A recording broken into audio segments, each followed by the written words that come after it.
Hello dear students, जय हिंद। आप पढ़ रहे हैं physics with Rahul Giri. Students, हम लोग वेक्टर पढ़ रहे हैं। वेक्टर में हमने एडिशन, सब्सट्रैक्शन, रिजोल्यूशन ये कॉन्सेप्ट्स पढ़े हैं और कुछ क्वेश्चंस भी, काफ़ी ढेर सारे क्वेश्चंस भी ग्रुप के माध्यम से हम लोगों ने पढ़ा हुआ है, डिस्कशन हो चुका है।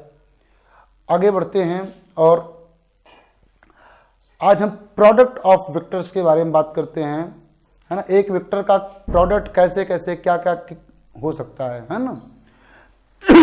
तो पहली बात हम डिस्कशन करने वाले हैं आज आपसे कि वेक्टर को किसी कांस्टेंट से मल्टीप्लाई करेंगे तो क्या होगा, कांस्टेंट पॉजिटिव होगा तो क्या होगा, कांस्टेंट निगेटिव होगा तो क्या होगा, कांस्टेंट यूनिटलेस होगा तो क्या बात होगी, कांस्टेंट यूनिट वाला होगा तो क्या बात होगी। और नेक्स्ट बात हम ये करने वाले हैं आपसे कि वेक्टर का वेक्टर के साथ मल्टीप्लाई करेंगे तो क्या होगा। वहाँ पे दो बातें होती हैं। वेक्टर का वेक्टर से मल्टीप्लाई होने पर कुछ पेयर ऑफ वेक्टर्स हैं जो मल्टीप्लाई होने पर स्केलर क्वांटिटी देखते हैं, कुछ पेयर ऑफ वेक्टर्स हैं जिनका आपस में मल्टीप्लिकेशन होता है तो वेक्टर क्वांटिटी देते हैं। इस बेसिस पे वेक्टर का वेक्टर से प्रोडक्ट भी दो तरह का होता है। ये सारी बातों की डिस्कशन हम करने चल रहे हैं। तो आइए सबसे पहले हम बात करते हैं product of vector with a constant. Product of a vector with a constant. भैया क्या होगा, कैसे होगा, जरा सोचिए। पहली case, constant is unitless. Constant अगर यूनिटलेस होगा तो क्या होगा। आइए एक एग्जांपल के माध्यम से समझते हैं। माना कि हमारे पास कोई वेक्टर है ए इक्वल टू 20 मीटर पर सेकेंड इन ईस्ट, ये वेक्टर है। इसमें हमको मल्टीप्लाई करना हुआ एक कांस्टेंट 3/2 से, लेकिन पहले होल नंबर ले लेते हैं। 3 से मल्टीप्लाई करना हुआ, 3a वेक्टर होगा तो सिंपली हम मल्टीप्लाई करेंगे 3 इंटू 20 मीटर पर सेकेंड इन ईस्ट, 60 मीटर पर सेकेंड इन ईस्ट आ जाएगा। और इसका रिप्रेजेंटेशन यहाँ पे ये लाइन अगर कर रही थी 20 मीटर पर सेकेंड इन ईस्ट, तो इसको रिप्रेजेंट करने के लिए वो लाइन एरो की लेंथ 3 टाइम्स हो जाएगी। कितना, उसका 3 टाइम्स हो जाएगी ताकि आराम से रिप्रेजेंट कर सके 60 मीटर पर सेकेंड। बात समझ रहे ना। मैग्नीट्यूड चेंज हुआ, सिर्फ और सिर्फ क्या चेंज हुआ, मैग्नीट्यूड। कांस्टेंट जितना मल्टीप्लाई हुआ उतने टाइम्स मैग्नीट्यूड हो गया, मैग्नीट्यूड उतने टाइम्स हो गया जितने से मल्टीप्लाई किया गया। ध्यान देने की बात है, दो केस इसमें। फर्स्ट केस क्या, if constant is positive, constant is positive, तब क्या होगा। तो भैया एक बात होगी, सिर्फ मैग्नीट्यूड चेंज होगा, direction remains same. Magnitude changes, है ना, by multiplying the constant, but direction remains same. Direction remains same, direction वही रहेगी, बस मैग्नीट्यूड जितने से मल्टीप्लाई कर रहे हैं उतने टाइम्स हो जाएगा, उतने गुना हो जाएगा। दूसरी case, if the constant is negative, negative है तो क्या होगा, मैग्नीट्यूड तो चेंज होगा ही, जो केस ये थी वो केस यहां भी रहेगी, है ना। मैग्नीट्यूड तो चेंज होगा ही, पहली बात इसमें हुई। और दूसरी बात इसमें हो जाएगी क्या, डायरेक्शन भी अपोजिट हो जाएगी। जैसे आप विचार करिए, यहां पर माइनस लगा दूं अगर, तो यहां पर भी माइनस लगेगा और यहां पर भी माइनस लगेगा। ईस्ट के सामने माइनस लगा देंगे तो वेस्ट हो जाएगा। ये वाला रिप्रेजेंट कर रहा है, क्या रिप्रेजेंट कर रहा है? 60 मीटर पर सेकेंड ईस्ट, तो इसका जस्ट अपोजिट कर दिया जाएगा, तो ये हो जाएगा 60 मीटर पर सेकेंड वेस्ट, है ना, जस्ट अपोजिट। तो निगेटिव साइन का मतलब ये होता है कि रिवर्स ऑफ ए वेक्टर। क्या? Reverse of A vector. Negative sign का मतलब वही होता है। तो आपने निगेटिव यूज कर लिया तो डायरेक्शन अपोजिट हो जाएगी, मीन्स डायरेक्शन गेट रिवर्स्ड। क्या होता है? नेगेटिव कांस्टेंट से मल्टीप्लाई होता है, डायरेक्शन गेट रिवर्स्ड। स्टूडेंट्स आप लोग ये बात को नोट कर लीजिएगा कि जब कांस्टेंट जो उससे आप मल्टीप्लाई करो वो नेगेटिव है तो डायरेक्शन रिवर्स हो जाएगी। Okay.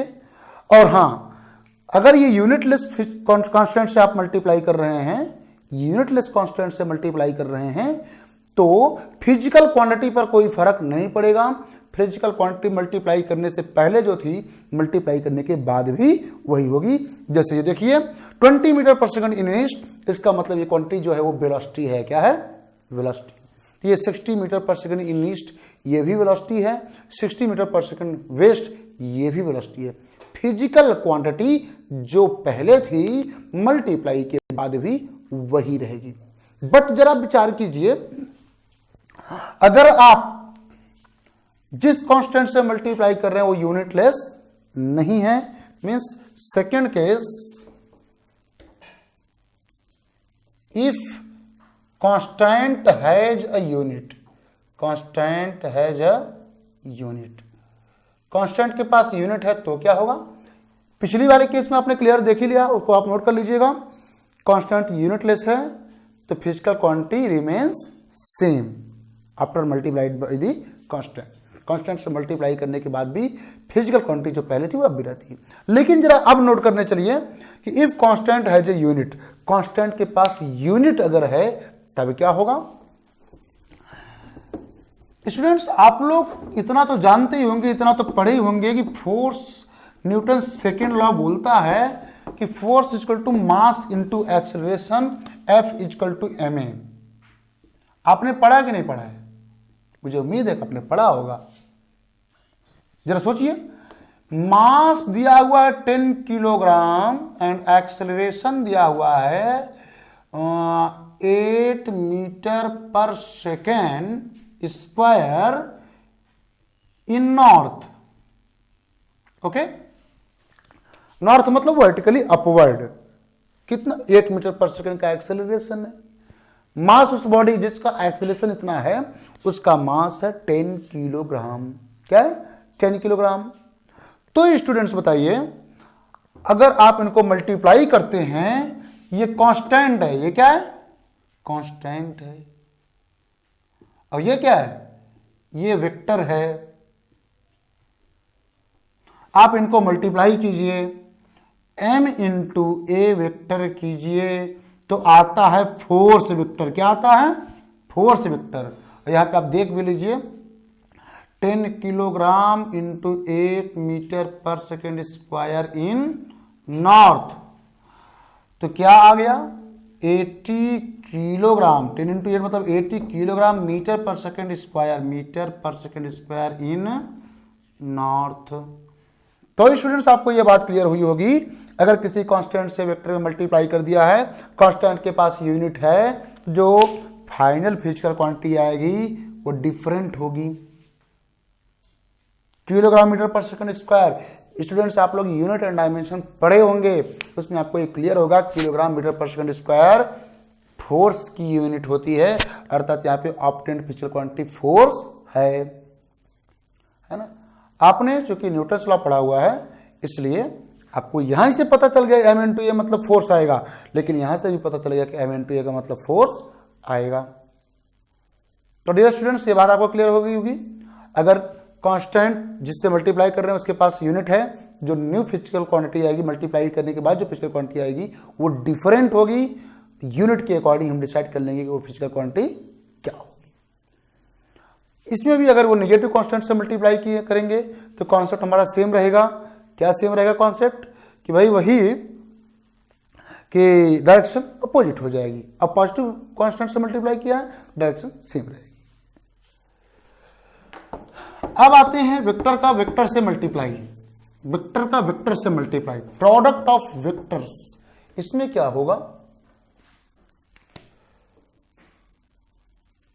Product of vectors, product of vectors में यानी वेक्टर को वेक्टर से मल्टीप्लाई करते हैं तो दो बातें निकल के आती हैं। कुछ पेयर ऑफ वेक्टर्स हैं जिनको मल्टीप्लाई करने पर एक स्केलर मिलता है, और कुछ पेयर ऑफ वेक्टर्स हैं जिनको मल्टीप्लाई करने पर वेक्टर मिलता है ना। तो वेक्टर्स का ऐसा मल्टीप्लाई जिसमें स्केलर मिलता है उसे स्केलर प्रोडक्ट ऑफ वेक्टर कहते हैं, और वेक्टर का ऐसा मल्टीप्लिकेशन जिसमें वेक्टर प्राप्त होता है उसे वेक्टर प्रोडक्ट बोलते हैं। ये दो तरह का होता है। फर्स्ट स्केलर प्रोडक्ट, स्केलर यानी डॉट प्रोडक्ट, इसको डॉट भी बोलते हैं। क्यों? क्योंकि इसको डॉट से रिप्रेजेंट करते हैं, डॉट प्रोडक्ट।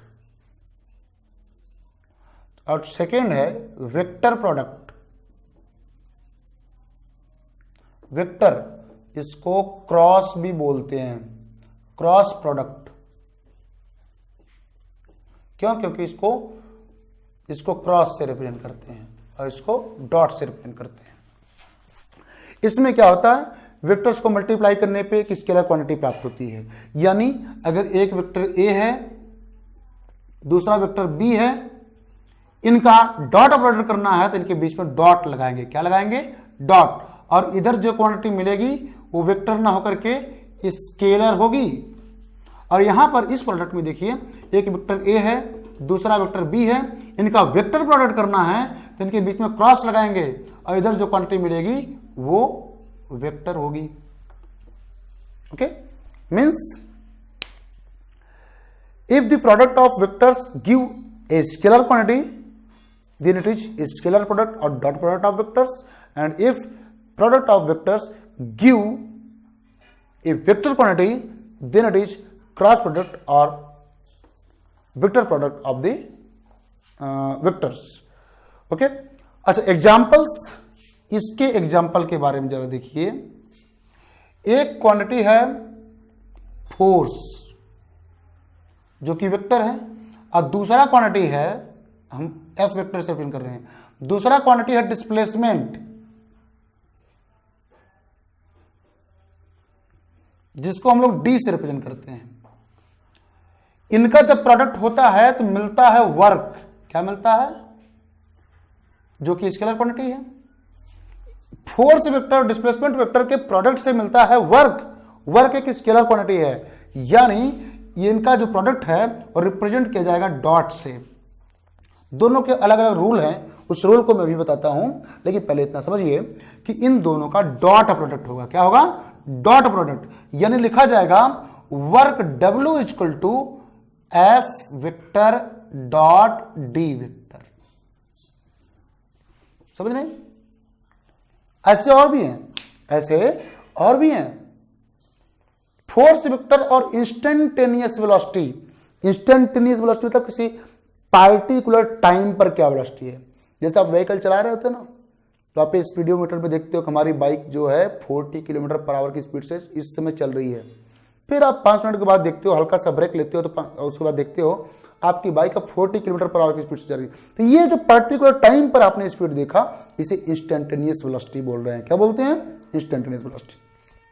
किसी भी पार्टिकल की इंस्टेंटेनियस वेलोसिटी और उस पर काम करने वाले फोर्स का जो डॉट प्रोडक्ट होता है वो पावर बताता है, और पावर एक स्केलर क्वांटिटी है। कैसी क्वांटिटी है? स्केलर। मैं यहां ऊपर लिख रहा हूं, पावर इक्वल टू होता है force vector dot instantaneous velocity vector. तो इनके डॉट प्रोडक्ट से हमको पावर मिल रहा है, पावर एक स्केलर क्वांटिटी है। तो ऐसे प्रोडक्ट वेक्टर्स का ऐसा प्रोडक्ट जिसके एक स्केलर क्वांटिटी मिलती है उसे स्केलर प्रोडक्ट कहते हैं। क्या कहते हैं? स्केलर प्रोडक्ट कहते हैं। नेक्स्ट थिंग, वेक्टर प्रोडक्ट के बारे में थोड़ा सा एग्जांपल्स में कुछ आपको बताऊं तो इसमें एक एग्जांपल होता है टॉर्क। टॉर्क मतलब आप लोग को नहीं समझ में आया होगा। जैसे मैंने कहा कि आप दरवाजे को पकड़ के खींचते हो, है ना, चाहे उसको पुल करो या पुश करो, तो दरवाजा क्या करता है? एक एक्सिस के अबाउट रोटेट करता है। क्या करता है? ये जो डूर होता है ये एक एक्सिस के अबाउट रोटेट करता है कि नहीं, रोटेट करता है। तो आपके द्वारा लगाया गया फोर्स इस दरवाजे के इस डूर को डिस्प्लेस नहीं करा रहा है। क्या डिस्प्लेस नहीं करा रहा है, ये इसको रोटेट करा रहा है। क्या करा रहा है? रोटेट कर रहा है।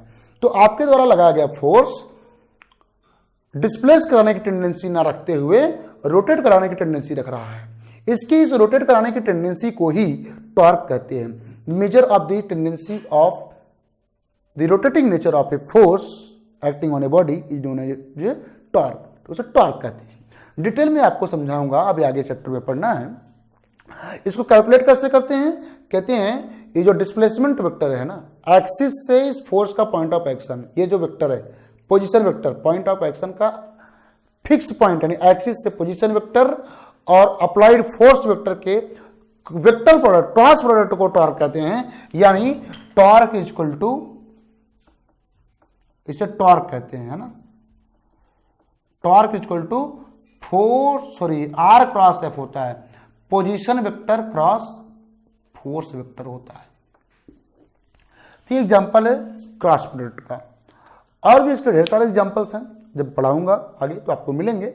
आइए पहले आप जानते हैं कि डॉट प्रोडक्ट को कैलकुलेट कैसे करते हैं, इसका प्रोडक्ट करने का रूल क्या है, इसको मतलब इसको फाइंड करने का रूल क्या है, A dot B equal to आगे कैसे मल्टीप्लाई किया जाएगा। तो इसके बारे में देखते हैं। What is scalar product, what is the rule to multiply two vectors under scalar product. तो हेडिंग है अपना scalar product of two vectors. Students आप लोग चैनल को सब्सक्राइब जरूर कर लीजिए और शेयर कीजिए ताकि ज़्यादा से ज़्यादा स्टूडेंट्स इस फ्री क्लासेस का बेनिफिट ले सकें और रेगुलर बने रहें। Scalar product of two vectors में आप देखिए, माना कि हमारे पास दो वेक्टर हैं, एक है वेक्टर ए, दूसरा है वेक्टर बी। इनके बीच का जो स्मॉलर एंगल है, एंगल तो दो बनता है, एक ये वाला जिसे स्मॉलर एंगल बोलते हैं, एक ये वाला जिसे हम क्या लार्जर एंगल बोलते हैं, 360 माइनस थीटा। बट हमको स्मॉलर एंगल लेना पड़ता है, कौन सा? स्मॉलर एंगल को ध्यान में रखना पड़ता है। ओके स्टूडेंट्स, स्मॉलर एंगल को ध्यान में रखना पड़ता है।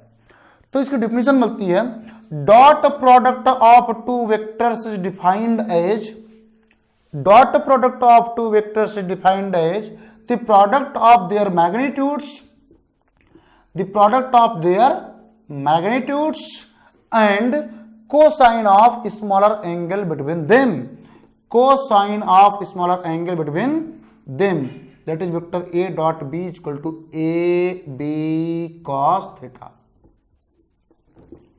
Vector A dot B equal to A B cos theta, ये इसका डेफिनेशन है।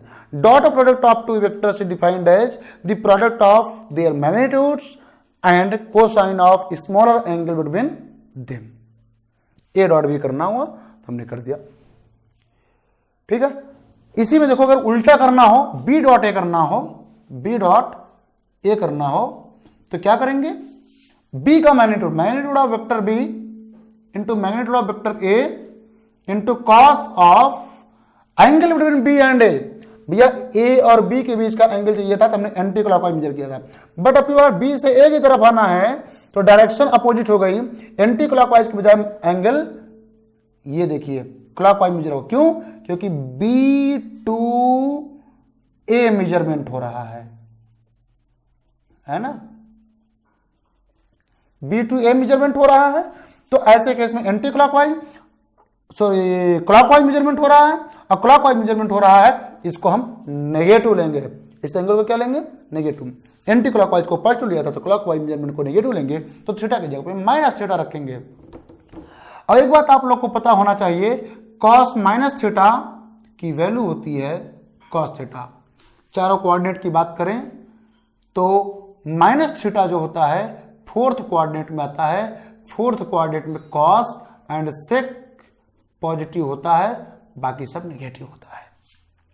अरे पॉजिटिव थीटा मतलब ऊपर की तरफ क्लॉकवाइज एंटी क्लॉकवाइज मेजर करेंगे तो पॉजिटिव थीटा हुआ, और इधर मेजर कर रहे हैं, उल्टा मेजर कर रहे हैं, कि नेगेटिव थीटा हुआ। और नेगेटिव थीटा के लिए कॉस और सेक पॉजिटिव होता है, फोर्थ कोऑर्डिनेट में आते हैं, फोर्थ कोऑर्डिनेट में कॉस और सेक पॉजिटिव होता है, बाकी सब नेगेटिव होता है। यानी cos minus theta equal to cos theta. यहाँ पे हम वैल्यू पुट करेंगे तो B dot A vector equal to आ जाएगा, इसको हम क्रम से लिख सकते हैं क्योंकि ये दोनों तो कॉन्स्टेंट्स हैं और रियल नंबर्स हैं, और रियल नंबर्स में कॉम्यूटेटिव लॉ होल्ड करता है, यानी इनके क्रम को चेंज कर सकते हैं, ऑर्डर को चेंज कर सकते हैं। ए बी कॉस थीटा लिख सकते हैं, और ए बी कॉस थीटा का मतलब ए डॉट बी होता है, तो vector B dot vector A equal to vector A dot vector B हमको मिल गया। मीन्स हम कह सकते हैं scalar product of two vectors is commutative, scalar product of two vectors is commutative, scalar product of two vectors is commutative, ये commutative है। और दूसरी बात हम करने चल रहे हैं इसके कुछ और स्पेशल केसेस की। स्पेशल केसेस, स्टूडेंट्स अगर कोई बात समझ में नहीं आती है तो वीडियो को पॉज करिए, बैक कीजिए, फिर से देखिए, आपको जरूर समझ में आएगा।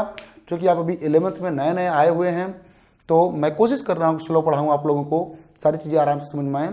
फिर भी अगर कोई चीज़ अगर आपको लग रहा है जल्दीबाजी हो गई है तो आप वीडियो को एक बार बैक कीजिए, फिर से देखिए, और वहाँ पे चैनल में ऑप्शन भी होता है, आप वहाँ पे जाकर के वीडियो को स्लो कर सकते हैं और आप आराम से भी देख सकते हैं, और जिसको स्लो लग रही है वहाँ से फास्ट भी कर सकते हैं। तो सारे ऑप्शंस आपके पास हैं, आप बिल्कुल कंफर्टेबल जोन में आकर के वीडियो को आराम से देखिए और अपने सिलेबस को आगे बढ़ाते रहिए। Special cases, first theta equal to 0 हो, क्या इफ थीटा इक्वल टू 0, 0 होगा तो क्या होगा, कॉस 0 की वैल्यू क्या होती है, A dot B vector equal to क्या आएगा, वेक्टर ए का मैग्नीट्यूड बी का मैग्नीट्यूड इंटू कॉस 0, कॉस 0 की वैल्यू 1 होती है, तो vector A dot vector B equal to आ जाएगा ए इंटू बी, क्या आएगा, ए इंटू बी आ जाएगा। यानी सीधा सीधा प्रोडक्ट ऑफ देयर मैग्नीट्यूड्स, क्या प्रोडक्ट ऑफ देयर मैग्नीट्यूड्स। इनके बीच में अगर एंगल 90 होगा तो क्या होगा, वेक्टर ए और वेक्टर बी के बीच में एंगल 90 होगा। If second case theta equal to 90 degree, तो आएगा vector A dot vector B equal to magnitude of A magnitude of B cos 90। And students आपको पता होना चाहिए कि कॉस 90 की वैल्यू कितनी होती है, 0, 0 multiplied with any number gives 0। Vector A dot vector B equal to आ गया 0, means if two vectors are perpendicular to each other, that means A is perpendicular to vector B. If two vectors are perpendicular to each other, then their dot product is always 0. बहुत important case है ये, इसको आप note करके रखिएगा, learn करके रखिएगा, इस पर ढेर सारे क्वेश्चंस मिलते हैं। टू वेक्टर्स परपेंडिकुलर्स हैं तो इसमें एक वेक्टर की वैल्यू फाइंड कीजिए वगैरह वगैरह, उसमें कुछ अननोन चीज़ें भी होती हैं, तो ये नोट करके रखिएगा कि टू वेक्टर्स परपेंडिकुलर्स हैं तो उनके डॉट प्रोडक्ट की वैल्यू ऑलवेज 0 होगी। यानी टू वेक्टर्स के डॉट प्रोडक्ट की वैल्यू अगर 0 है तो वो वेक्टर्स एक दूसरे के परपेंडिकुलर हैं। इस बात को नोट कर लीजिए, अपने दिमाग में फिक्स कर लीजिए। थर्ड केस क्या बनती है, थर्ड केस इसमें जो बनती है भैया, case third, if theta equal to 180 degree, यानी vectors are opposite to each other, तो vector A dot vector B equal to A into B into cos 180, and you know A dot B equal to cos 180 की value -1 होती है, multiply हो जाएगा तो minus A B आ जाएगा। तो एक बात आप लोग ये नोटिस किए होंगे कि वेक्टर ए डॉट कॉस थीटा की मैक्सिमम वैल्यू 1 होती है और कॉस थीटा की मिनिमम वैल्यू -1 होती है। अर्थात जब vectors parallel to each other हैं तब इनके डॉट प्रोडक्ट की वैल्यू जो है वो मैक्सिमम है, और जब दोनों वेक्टर्स एंटी पैरेलल हैं, एक दूसरे के अपोजिट डायरेक्शन में काम कर रहे हैं, तब इनके डॉट प्रोडक्ट की वैल्यू नेगेटिव में मैक्सिमम है। क्या नेगेटिव में मैक्सिमम है, और इनके बीच में एंगल 0 से 180 के बीच में कुछ होगा तो ए डॉट बी की वैल्यू भी ए बी और माइनस ए बी के बीच में होगी। बात समझ रहे हैं? मुझे लगता है आपको ये सारी बातें क्लियर हुई होंगी। और जब दोनों वेक्टर्स परपेंडिकुलर होंगे तो इनका डॉट प्रोडक्ट क्या आएगा, 0 आएगा। आइए तो इसी बात पर एक क्वेश्चन करते हैं इसका। डॉट प्रोडक्ट वाला मुझे लगता है कि इसका आंसर मैं आपसे पूछूंगा, तुरंत आप दे देंगे। मेरे अगर क्वेश्चन को, मेरे लेक्चर को ध्यान से अगर देखते होंगे जरूर आप दे देंगे, नहीं देंगे तो कोई बात नहीं। कह रहे हैं कि vector A plus vector B is equal to vector A minus vector B in magnitude. Magnitude of A plus B, magnitude of A minus B आपस में इक्वल हैं, तो बताइए वेक्टर ए और वेक्टर बी के बीच का एंगल क्या है। Means if magnitude of vector a plus b and magnitude of vector a minus b are equal, then what is the angle between vector a and vector b? मुझे लगता है addition subtraction मैंने पढ़ाया था special cases में, आपको मैंने बता भी दिया था ऐसा कब होता है। आप भूल चुके होंगे तो कोई बात नहीं, आइए फिर से डॉट प्रोडक्ट की हेल्प से सॉल्व करके बताते हैं कि कैसा कैसे होगा। तो स्टूडेंट्स, इस क्वेश्चन को बताने से पहले एक बात बताते हैं, सेल्फ डॉट प्रोडक्ट। आपको 3 केस मैंने बताया था, उसमें चौथी केस है self dot product. Self dot product, किसी वेक्टर का उसी के साथ डॉट प्रोडक्ट क्या आता है। Means vector A dot vector ए, इसका मतलब हुआ वेक्टर ए का मैग्नीट्यूड इंटू वेक्टर ए का magnitude into cos angle between this two vectors. एक वेक्टर का खुद के साथ क्या एंगल बनेगा, जीरो ना, यहाँ पे थीटा क्या होगा, जीरो। तो ये जीरो, किसी वेक्टर का खुद के साथ जो एंगल होता है वो क्या होता है, जीरो। तो ये हो जाएगा cos जीरो की वैल्यू 1, मतलब vector A dot vector A equal to आएगा square of its magnitude, square of its. तो सेल्फ डॉट प्रोडक्ट जो होता है स्क्वायर ऑफ इट्स मैग्नीट्यूड के इक्वल होता है ना। ओके, तो ये बात यहाँ पे दी हुई है, मैग्नीट्यूड से इक्वल है, तो स्क्वायरिंग ऑन बोथ साइड, इसी की हेल्प लेते हैं। स्क्वायरिंग ऑन बोथ साइड क्या होगा, vector A plus vector B to the whole square equal to vector A minus vector B to the whole square. अब अगर मैग्नीट्यूड का स्क्वायर है तो उन वेक्टर्स का हम डॉट प्रोडक्ट लिख सकते हैं, नो प्रॉब्लम। इससे देख लीजिए, हाँ ए स्क्वायर है ना, मैग्नीट्यूड का स्क्वायर, तो वेक्टर्स मैग्नीट्यूड हटाइए, वेक्टर फॉर्म लिखिए, 2 बार लिखिए, क्या 2 बार लिखिए। तो मैग्नीट्यूड को हटाइए, तो वेक्टर कौन है, वेक्टर है हमारा vector A plus vector B, इन्हें ब्रैकेट लिखना होगा, डॉट, फिर से वही बात, vector A plus vector B, same thing here, vector A minus vector B in bracket dot vector A minus vector B. भैया डिस्ट्रीब्यूशन भी होता है, scalar product is distributive over addition. Means इस लिखूं पहले मैं क्या, स्केलर, ये जो फोर्थ है ना उसी के साथ आप फिफ्थ जोड़िएगा, scalar product is distributive over addition. Means इसका मतलब क्या हुआ, मतलब हुआ अगर हमको वेक्टर ए dot vector B plus C करना है तो इसको हम लिख सकते हैं वेक्टर ए dot vector B plus vector ए डॉट वेक्टर सी। वेक्टर ए dot vector B plus vector ए डॉट वेक्टर सी, ये अंदर अलग अलग मल्टीप्लाई कर सकते हैं। इसको भी मैं अभी आपको प्रूव करवाऊंगा, है ना, जस्ट वेट। तो आइए इसी से इसको तोड़ते हैं।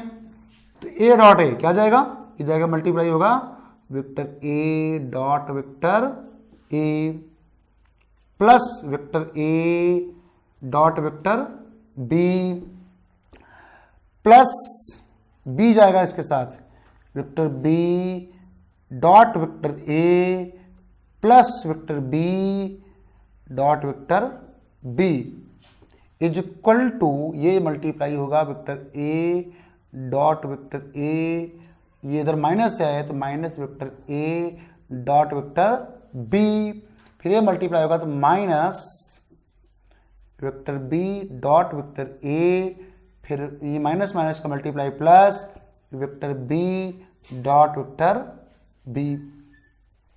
ओके, अब इसमें क्या होगा, ए डॉट ए का मतलब ए स्क्वायर, क्या होगा A square, square of magnitude plus vector A dot vector B, और जो यहाँ पे वेक्टर बी डॉट ए है, चूंकि dot product holds commutative law, therefore it's order can be reversed, we can write plus vector A dot vector B, ये हो गया, plus magnitude का square B square is equal to A square minus vector A dot vector B. Here we have to also apply commutative law, we have to reverse the order of a and b, vector a dot vector b plus vector b to the square, magnitude का square, a square दोनों side में है cancel, b square दोनों side में same sign के साथ हैं तो कैंसिल हो जाएंगे, बट a डॉट b ये मिलके होगा 2a dot b is equal to minus twice of A vector dot B vector, इसको लेफ्ट साइड में ले आएंगे तो हो जाएगा twice of A vector dot B vector plus twice of A vector dot B vector is equal to 0, इसको left side में ले आएंगे, निगेटिव था पॉजिटिव हो गया, तो अब हो जाएगा 4 टाइम्स, क्या 2 + 2 मिला के 4 टाइम्स ए डॉट बी का मतलब हुआ A B cos theta is equal to 0, A dot B cos theta is equal to 0, तो ए और बी तो 0 नहीं है, A is not equal to 0, B is not equal to 0, implies that cos theta is equal to 0, अब 0 मतलब cos 90 means this implies that theta is equal to 90 degree, means जब दोनों vectors यानी vectors A and vector B perpendicular to each other होंगे तो इनके sum and difference के magnitudes आपस में इक्वल होंगे।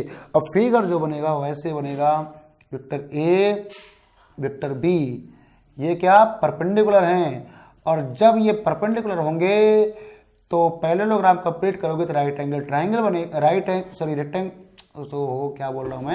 रेक्टेंगल बनेगा जिसका एक diagonal vector A plus B बताएगा और दूसरा डायगोनल ए माइनस बी बताएगा, और रेक्टेंगल के दोनों डायगोनल लेंथ में आपस में इक्वल होते हैं, इसलिए एडिशन और सब्ट्रैक्शन वाले रूल से भी आप बता सकते हो जब दो वेक्टर परपेंडिकुलर होंगे इनके सम और डिफरेंस के मैग्नीट्यूड्स आपस में इक्वल होंगे। तो डियर स्टूडेंट्स, मुझे लगता है आपको ये बात समझ में आई होगी, और ये क्वेश्चन को कैसे करना है एकदम अच्छे से समझ में आ गया होगा। अंदर मल्टीप्लाई करना है, ए डॉट ए को इस फार्मूले से ए स्क्वायर लिख देना है और बी डॉट बी को भी बी स्क्वायर लिख देना, दोनों तरफ सेम साइन के साथ चीज़ें कैंसिल हो जाएंगी, और जहाँ पे बी डॉट ए है उसको हम कॉम्पिटिटिव लॉ होल्ड करता है इसलिए हम उसको ऑर्डर को रिवर्स कर लेंगे, ए डॉट बी लिखेंगे, 2 बार इधर 2 ए डॉट बी हो जाएगा, इधर भी -2 ए डॉट बी हो जाएगा। तो ये सारी चीज़ें हैं, उसके बाद ये तो स्टूडेंट्स ये रहा इस पर एक क्वेश्चन जो आपने देखा डॉट प्रोडक्ट पर। और भी कुछ बात करते हैं, जैसे इसकी हेल्प से और आप क्या फाइंड कर सकते हैं, तो वो देखिए जरा, है ना। इसको हम बोल सकते हैं जियोमेट्रिकल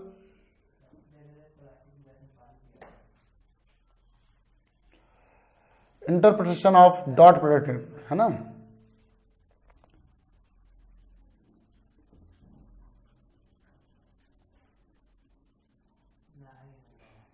या इंपॉर्टेंस लिख लीजिए, बेटर होगा, geometrical importance of dot product. देखिए क्या होता है इसके बारे में जरा सोचिए। ये है वेक्टर ए और ये है वेक्टर बी, इनके बीच में एंगल है थीटा। क्या एंगल है? थीटा।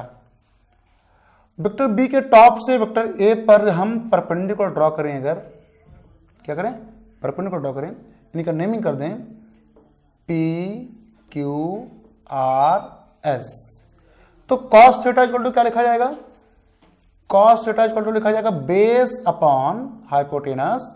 बेस मतलब हुआ पी एस अपॉन हाइपोटेनस मतलब क्या हुआ? हाइपोटेनस का मतलब हुआ P R, means cos theta equal to P S upon B cos theta, है ना। Sorry upon B means P S equal to आ गया बी कॉस थीटा। तो ये देखिए बी कॉस थीटा, इसे कह क्या सकते हैं भैया, इसके टेल से प्रोजेक्शन ड्रॉ किया गया तो पी पर है, मतलब टेल एक ही जगह पे दोनों की। हेड से ड्रॉ किया है परपेंडिकुलर, कि ये जो क्रॉस सेक्शन आ रहा है लाइन का, this cross section P S will be component of vector B along vector P Q. क्या कंपोनेंट, इसे क्या बोलेंगे, इसे बोलेंगे component of vector B along vector A, component of vector B along vector A, ऐसा मिल गया हमको है। जरा और विचार कीजिए किस पर, तो देखिए इस पे बी कॉस थीटा का मतलब आपने समझ गया, component of B along vector A. इसी प्रकार से मैं आपको यहां भी थोड़ा सा और एक तरीके से मैं समझा दूं, ये वेक्टर ए और यहां पे अगर बनाया गया वेक्टर बी इस तरीके से, है ना। तो आप प्रोजेक्शन ड्रॉ कीजिए, टेल से यहां पे परपेंडिकुलर ड्रॉ करिएगा और हेड से परपेंडिकुलर ड्रॉ करिएगा, और एक यहां पे हॉरिजॉन्टल लाइन ड्रॉ कीजिए, है ना। तो आप ये जो हॉरिजॉन्टल लाइन ड्रॉ किए हैं इसको भी तो वेक्टर ए लिख सकते हैं ना। और यहां पे ये जो क्रॉस सेक्शन है, ये वाला क्रॉस सेक्शन, ये वाला, this is the component of vector B along vector A. तो अगर यहां पे आपने ड्रॉ नहीं किया और सिर्फ नीचे ड्रॉ किया हुआ है, टेल से आप परपेंडिकुलर ड्रॉ कर ले रहे हैं, हेड से परपेंडिकुलर ड्रॉ कर दे रहे हैं, तो ये जो पोर्शन आएगा, इस पोर्शन को भी तो आप वही ना बोलेंगे component of vector B along vector A. तो स्टूडेंट्स बात को ख्याल रखिएगा, दोनों के टेल एक ही जगह पे है तो ही कंपोनेंट नहीं निकाल सकते हैं। अगर दोनों के टेल अलग अलग जगह पे है, ऐसे है, तो भी हम निकाल सकते हैं, इनका डॉट प्रोडक्ट निकाल सकते हैं, कंपोनेंट निकाल सकते हैं। ये आप टेल से परपेंडिकुलर ड्रॉ कीजिए, हेड से परपेंडिकुलर ड्रॉ कीजिए, ये जो यहां से यहां तक का पोर्शन होगा, this will be the component of vector B along vector A. तो B cos theta is the component of vector B along vector A.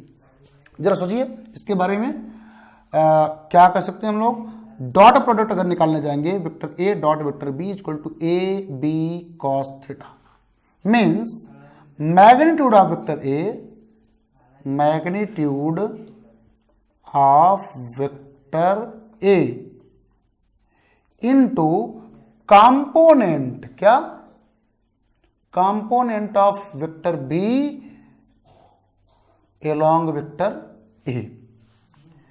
Means अगर आपको कंपोनेंट ऑफ वेक्टर बी चाहिए अलोंग वेक्टर ए, ये चाहिए, है ना, इसको हम बी कॉस थीटा लिखते हैं ना, तो B cos theta equal to vector A dot vector B upon magnitude of vector A.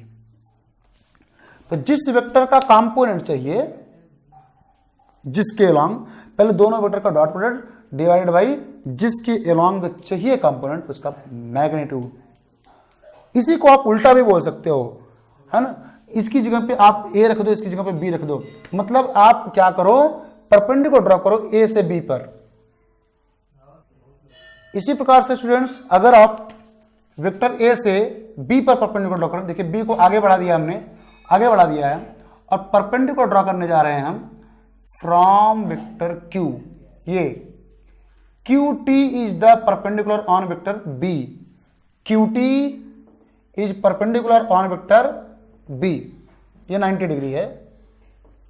तो अब की बार देखिएगा कॉस थीटा अगर आप लेंगे, तो अब की बार कॉस थीटा मतलब ये बेस हो जाएगा और 90 के सामने वाला हाइपोटेनस होगा, यानी P T upon P Q यानी ए होगा, और P T equal to A cos theta आएगा। ध्यान दीजिए, अगर आप वेक्टर ए के हेड से वेक्टर बी के एक्सटेंडेड पार्ट पे परपेंडिकुलर ड्रॉ करेंगे, तो आपको यहाँ पे 90 मिलेगा, 90 के सामने वाला हाइपोटेनस, और यही थीटा अगले अगर आप लिखोगे कॉस थीटा, तो base upon hypotenuse P T upon A, P T equal to A cos theta, means P T equal to A cos theta, P T is the component of vector A along vector B, P T is the component of vector A along vector B. No confusion. कैंसर extended part पे आपने draw किया है, अरे कोई बात नहीं, vector का मतलब डायरेक्शन, डायरेक्शन तो वही है ना। अब मैग्नीट्यूड जो है वो कम भी हो सकता है, ज्यादा भी हो सकता है, बट लाइन तो वही है ना, तो परपेंडिकुलर कहीं भी आ सकता है। तो मैग्नीट्यूड यानी वेक्टर ए का एक कंपोनेंट का जो मैग्नीट्यूड है वो बी के मैग्नीट्यूड से बड़ा है। ज्यादा डिस्टेंस पे कट कर रहा है मीन्स मैग्नीट्यूड बड़ा है, बस इतना है, बाकी नो प्रॉब्लम। कंपोनेंट तो उधर हो ही सकता है ना। अब वो कंपोनेंट वेक्टर बी के मैग्नीट्यूड से बड़ा भी हो सकता है, छोटा भी हो सकता है। बड़ा होगा तो एक्सटेंडेड पार्ट पे कट करेगा और छोटा होगा तो अंदर कट करेगा। वो तो डिपेंड करेगा कौन बड़ा है, कंपोनेंट ऑफ वेक्टर ए बड़ा है या वेक्टर बी का मैग्नीट्यूड बड़ा है, नो प्रॉब्लम। तो इसी के अकॉर्डिंग आप ये लिख सकते हैं। यहां पर देखिए, इसको दूसरा तरीके में आप क्या लिखेंगे, vector A dot vector B equal to A B cos theta को आप लिखेंगे कि vector A cos theta magnitude है इनटू बी।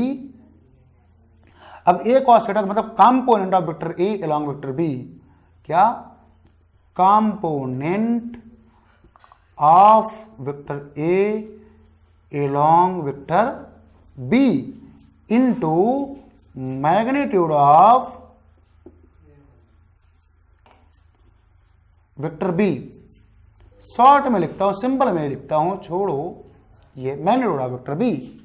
यानी कंपोनेंट ऑफ वेक्टर ए अगर आपको फाइंड करना होगा, component of vector A along vector B, तो आप करोगे A dot B divided by B.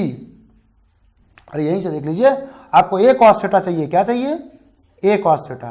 तो A cos theta equal to B को लेकर divide A dot B upon B means component of a vector along another, component of a vector along another is equal to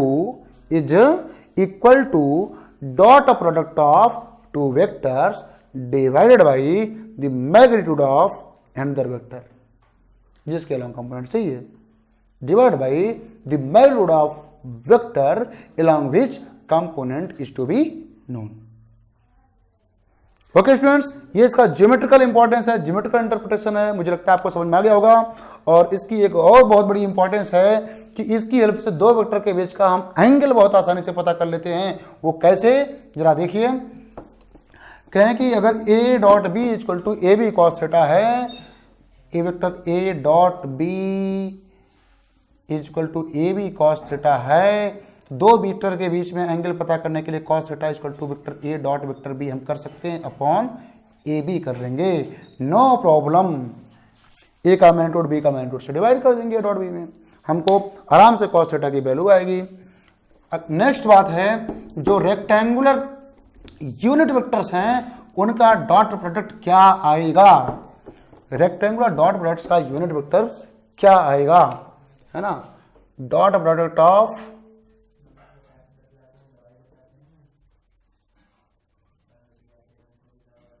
rectangular unit vectors क्या होगा। जैसे unit vectors कौन कौन से, I cap, J cap and K cap. Unit vectors along X axis, Y axis and Z axis respectively. तो जरा देखिए, I cap dot I cap is equal to I cap का मैग्नीट्यूड 1, आई कैप का magnitude 1 into इनके बीच का angle 0, तो cos 0 की value भी 1, तो ओवरऑल आएगी 1। वैसे भी आपको मैंने बताया है कि सेल्फ डॉट प्रोडक्ट करते हैं तो वैल्यू मैग्नीट्यूड का स्क्वायर आती है, और i cap is unit vector, उसका मैग्नीट्यूड 1 होगा और 1 का स्क्वायर 1 होगा, यानी self dot product of unit vector is always 1 होगा। यानी i cap dot I cap is equal to j cap dot j cap is equal to k cap dot k cap is equal to 1। Unit vectors का self dot product always 1 आएगा, और ये कभी कभार N cap dot N cap बराबर 1 लिखा जाएगा, क्योंकि N vector is the unit vector perpendicular to the plane. N cap dot N cap is equal to 1 होगा। जब भी आप यूनिट वेक्टर्स का डॉट प्रोडक्ट करोगे तो ऑलवेज 1 आएगा। जरा परपेंडिकुलर वेक्टर्स हैं। अब जरा सोचो i cap dot j cap equal to क्या आएगा, आई कैप का मैग्नीट्यूड 1, जे कैप का मैग्नीट्यूड 1, इनके बीच में एंगल है 90, कॉस 90 की वैल्यू 0, तो टोटल आएगा 0। कहेंगे सर वही आप सबके लिए करेंगे? नो, क्यों? क्योंकि मैंने आपको पहले भी बता दिया था कि परपेंडिकुलर वेक्टर्स का डॉट प्रोडक्ट ऑलवेज होता है 0। तो अनलाइक यूनिट वेक्टर्स को जब भी डॉट प्रोडक्ट करोगे तो आएगा 0। और शॉर्टकट में लिखो i cap dot j cap is equal to j cap dot k cap is equal to k cap dot I cap is equal to 0। No problem, क्या इज इक्वल टू 0। नेक्स्ट है product of two vectors in component form. भैया note करते चलिए सबको, जितना लिखवाया हूं video को पॉज करिए, नोट करिए। Dot product of two vectors in component form. तो students dot product of two vectors in component form कैसे सॉल्व करेंगे जरा देखिए। माना कि एक वेक्टर है ए जो कंपोनेंट फॉर्म में दिया हुआ है a x i cap plus a y j cap plus a z k cap. Component form में तो ऐसे दिया जाएगा ना, वेक्टर बी इक्वल टू क्या गिवन है, b x i cap plus b y j cap plus b z k cap. तो इनका डॉट प्रोडक्ट करना है तो वेक्टर ए डॉट वेक्टर बी लिखा जाएगा a x i cap plus a y j cap plus a z k cap. हमने vector A का value लिखा, फिर बीच में डॉट लगेगा, बी का वैल्यू क्या लिखा जाएगा, B x i cap plus b y j cap plus b z k cap. घबराइए मत, थोड़ा लेंदी होगा बट इजी है, नो प्रॉब्लम। देखिए ए एक्स निकलेगा, बारी बारी से इन तीनों में मल्टीप्लाई होगा। जरा करके देखिए, बी एक्स ए एक्स बी एक्स क्या है, ए एक्स बी एक्स। जो मैग्नीट्यूड्स हैं उनको एक साथ कर लीजिए और जो वेक्टर्स हैं उनको डॉट प्रोडक्ट के जरिए एक साथ कीजिए, i cap dot I cap. ऐसे ये जाएगा इसके साथ, तो a x b y into i cap dot j cap plus, ऐसे तीसरे वाले के साथ जाएगा तो a x b z i cap dot k cap plus, ऐसे ही निकलेगा ये वाला ए वाई निकलेगा, इन तीनों के साथ बारी बारी से जाएगा तो क्या आएगा, ए वाई जे का a y into b x into j cap dot I cap. ध्यान रखना है जे कैप डॉट आई कैप। फिर यही जो है दूसरे वाले के साथ भी मल्टीप्लाई होगा तो ए वाई इंटू बी वाई, क्या बी वाई ए वाई बी वाई जे जे जे कैप डॉट जे कैप। अब अपनी कॉपी में साथ साथ मेरे साथ करते चलिए, ए वाई अब बी जेड के साथ जाएगा लिखा जाएगा प्लस, लेकिन यहां लिखने के बजाय हम यहां लिख लेते हैं क्या, ए y B Z J cap dot k cap plus, अब तो भैया ये तीनों के साथ हो चुका, अब ये जाएगा तीनों के साथ बारी बारी से, a z b x k cap dot I cap, फिर ये जाएगा इसके साथ plus a z b y k cap dot j cap plus a z b z k cap dot k cap. Students आज वीडियो थोड़ी lengthy हो रही है, टेंशन लीजिए, मैं रिलैक्स दूंगा आप लोगों को। A x b x i dot i का मतलब 1 होता है, no problem. I dot j unlike unit vectors का डॉट प्रोडक्ट आवे 0, ये भी आएगा 0, ये आएगा क्या ए वाई बी एक्स, ये क्या आएगा, ये भी आएगा, सॉरी अनलाइक डॉट प्रोडक्ट तो ऑलवेज 0, ये भी आएगा 0 प्लस ये वाला बचेगा जे जे मतलब 1, ए वाई बी वाई प्लस ये भी डिफरेंट है 0, ये भी डिफरेंट है 0 0 प्लस 0, हाँ ये भी डिफरेंट है, ये भी 0, ये क्या है, लाइक है, तो बचेगा ए जेड बी जेड, मतलब vector A dot vector B equal to आया a x b x plus a y b y plus a z b z. बहुत छोटा सा शानदार सा सिंपल सा सुंदर सा क्वेश्चन आंसर आ गया इसका। ये मल्टीप्लाई यानी प्रोडक्ट जो है आपको मिल गया है। देखिए कितना आसान है, एक्स कंपोनेंट्स को आपस में मल्टीप्लाई कर लीजिए प्लस वाई कंपोनेंट्स को आपस में मल्टीप्लाई कर लीजिए प्लस जेड कंपोनेंट्स को आपस में मल्टीप्लाई कर दीजिए, तीनों को जोड़ लीजिए, डॉट प्रोडक्ट मिल जाएगा।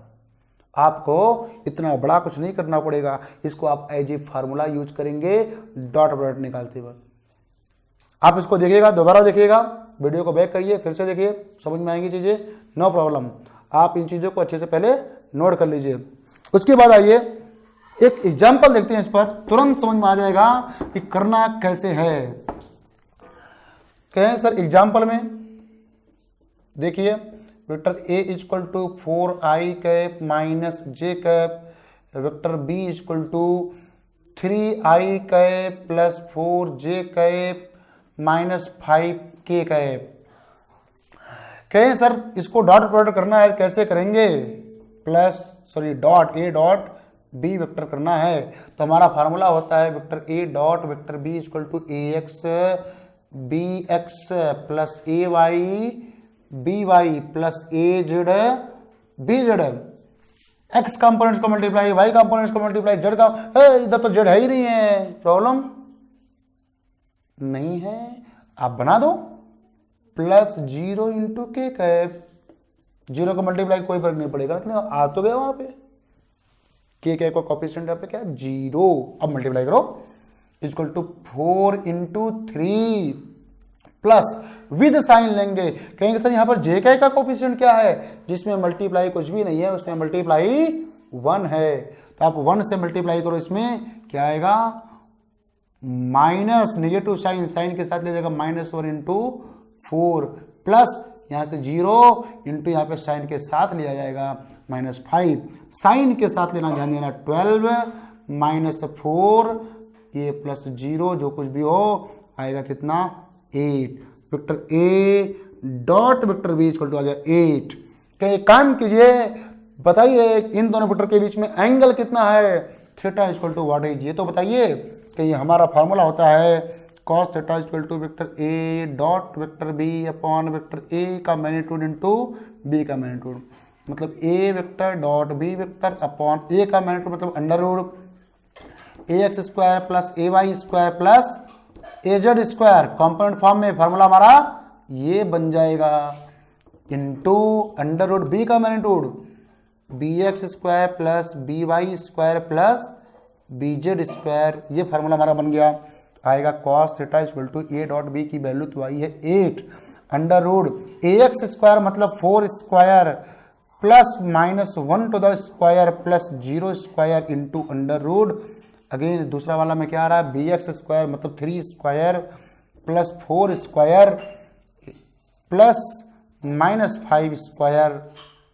तो जो वैल्यू आएगी 8 whole upon under root 16 plus 1 into under root, दूसरा वाला क्या है 9 प्लस 16 प्लस 25, तो स्टूडेंट्स क्या आ रहा है cos थीटा इक्वल टू आ रहा है 8 होल अपॉन, इसको आप सॉल्व कीजिए, कितना आ रहा है 16 plus 1 17 under root 17 into under root, इसको सॉल्व करेंगे तो आएगा 25 यानी 50, तो आ जाएगा cos theta equal to 8 upon 5 under root 34, तो थीटा इक्वल टू आ जाएगा cos inverse 8 upon 5 under root 34, तो this is the angle between these two vectors A and b. तो स्टूडेंट्स दो वेक्टर दिए हुए हैं, ए डॉट ए और बी दिया हुआ है, डॉट प्रोडक्ट निकाल सकते हैं, इनके बीच का एंगल भी निकाल सकते हैं, फार्मूला बता दिया, कैसे करना है ये भी बता दिया। अब यहाँ पर अगर आपको देता है component of a along b निकालना है, क्या निकालना है component of a along b, तो अलोंग बी करना है, जिसके अलोंग करना होता है उसका मैग्नीट्यूड से डिवाइड करते हैं, तो यहाँ पे सिर्फ बी के मैग्नीट्यूड से डिवाइड करेंगे, है ना, बी का मैग्नीट्यूड दूसरा वाला ये वाला, तो आएगा 8/50 component of a along b, component of b along a तो ए से डिवाइड करते, ये मतलब नोट 17, नोट 50 नहीं होता। तो स्टूडेंट्स एक वेक्टर का दूसरे के अलॉन्ग कंपोनेंट निकालना भी आप जान गए हैं, दूसरे के अलॉन्ग कंपोनेंट निकालना भी जान गए, और एंगल निकालना जान गए, डॉट प्रोडक्ट निकालना जान गए। एक क्वेश्चन इसमें और आता है, बहुत ही धड़ल्ले से आता है कि बताइए दो वेक्टर्स हैं, ये देखिए यहाँ पे x दे दिया है, x की वैल्यू क्या हो कि vector a is perpendicular to vector b, a और b अगर परपेंडिकुलर है तो बताइए x की वैल्यू क्या है, a और b अगर परपेंडिकुलर है तो x की वैल्यू क्या है। तो कहेंगे सिंपल सी बात, अगर ये परपेंडिकुलर है तो इनका डॉट ऑफ प्रोडक्ट क्या होना चाहिए, 0। E vector is perpendicular to b then a dot B equal to होना चाहिए 0। डॉट प्रोडक्ट यहां से करो 4 × 3 प्लस -1 × 4 प्लस x × -5 is equal to 0। Solve कीजिए, 12 -5 4 यहाँ पे है इज इक्वल टू 0, तो आ जाएगा -5x equal to -8, x equal to -8/-5 cancel, x equal to 8/5 means x की वैल्यू अगर 8/5 होगी तो वेक्टर e और वेक्टर b दोनों परपेंडिकुलर टू ईच अदर होंगे, इनका डॉट प्रोडक्ट 0 होगा। तो स्टूडेंट्स ऐसे ही इस पर वेराइटीज ऑफ क्वेश्चंस बनते हैं, मैंने आपको बताया हुआ है। बाकी क्वेश्चंस का डिस्कशन ग्रुप में हम लोग करते रहेंगे, आप लोग जुड़े रहिए हमारे साथ, ग्रुप में जुड़े रहिए हमारे साथ और क्वेश्चन का डिस्कशन करते रहिए, अपने सिलेबस को आगे बढ़ाते रहिए। कोशिश कीजिए कि आप जितनी जल्दी हो सके उतनी जल्दी अपने कोर्स को कवर करिए और आगे बढ़िए। थैंक यू स्टूडेंट्स, हमारे साथ जुड़े रहिए, चैनल को सब्सक्राइब कर लीजिए और शेयर भी करते रहिए ताकि ज़्यादा से ज़्यादा स्टूडेंट्स को मेरे द्वारा बताई गई इन चीज़ों का बेनिफिट मिल सके। ओके स्टूडेंट्स, थैंक यू, जय हिंद।